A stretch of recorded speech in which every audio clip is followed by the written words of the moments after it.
എന്താണ് കൂട്ടായ്മ എന്ന് പറഞ്ഞാൽ? ആൾക്കൂട്ടത്തെ പറ്റി നമുക്കറിയാം.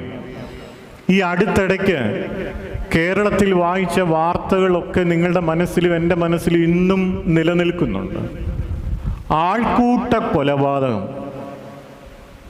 ഒരു മനുഷ്യനെ കൊല്ലാൻ ആൾക്കൂട്ടം ഒന്നിച്ചങ്ങ് ചെല്ലുക. ആരാ തല്ലിയത്, ആരാ കൊന്നത് തെളിവില്ല. നിസ്സാരം +2-നും 10ാം ക്ലാസ്സിലും പഠിക്കുന്ന കുഞ്ഞുങ്ങൾ ഒരു നിസ്സാര കാര്യത്തിന് വേണ്ടി ഒന്നിച്ച് കൂട്ടമായിട്ടങ്ങ് ചെല്ലുക ഒരുത്തനെ ആക്രമിക്കാൻ. ഈ ആൾക്കൂട്ട കൊലപാതകങ്ങളുടെ ആൾക്കൂട്ടത്തിൻ്റെ ഒരു കാലഘട്ടത്തിലാണ് നമ്മൾ ജീവിക്കുന്നു. എന്നാൽ ആൾക്കൂട്ടവും കൂട്ടായ്മയും തമ്മിൽ വ്യത്യാസമുണ്ട്. 2-3 പേർ എവിടെ കൂടിയാലും അവർ